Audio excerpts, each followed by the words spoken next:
IPL এর আজকের ম্যাচটিতে টানটান উত্তেজনার মাঝে অবশেষে জয় পেয়েছেন কলকাতা নাইট রাইডার্স। মাত্র 1 রানে জয় পেয়েছেন আরসিবির বিপক্ষে।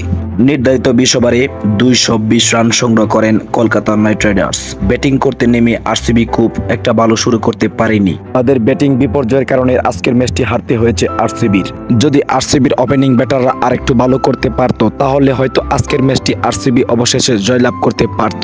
কারণ আরসিবির বোলার কর্ম শর্মা 9 নম্বরে নেমে যে সুন্দর খেলা খেলেছেন, তা যদি আরসিবির কোনো ব্যাটার খেলতে পারত, তাহলে হয়তো আজকের ম্যাচটি আরসিবি জয়লাভ করতে পারত।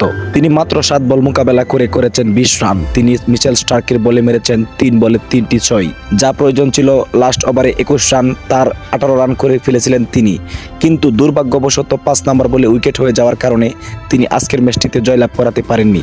সুপ্রিয় দর্শক, যদি আরসিবির ব্যাটাররা আরেকটু ভালো করতে পারত, তাহলে 24 কোটি টাকার মিচেল স্টার্ককে আজকে খেলা শিখিয়ে দিতে পারত।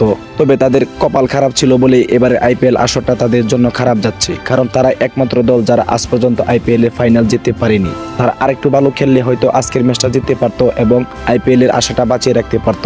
আজকের ম্যাচটি পরাজয় বলার কারণে তারা এবারে আইপিএল থেকে ছিটকে গেল। পয়েন্ট টেবিলের একদম তলানিতে আছে আরসিবি। সুতরাং এবারও আইপিএল এর স্বপ্ন পূরণ হচ্ছে না আরসিবির। সুপ্রিয় দর্শক, খেলাধুলার নতুন ভিডিও পেতে আমার চ্যানেলটি সাবস্ক্রাইব করুন।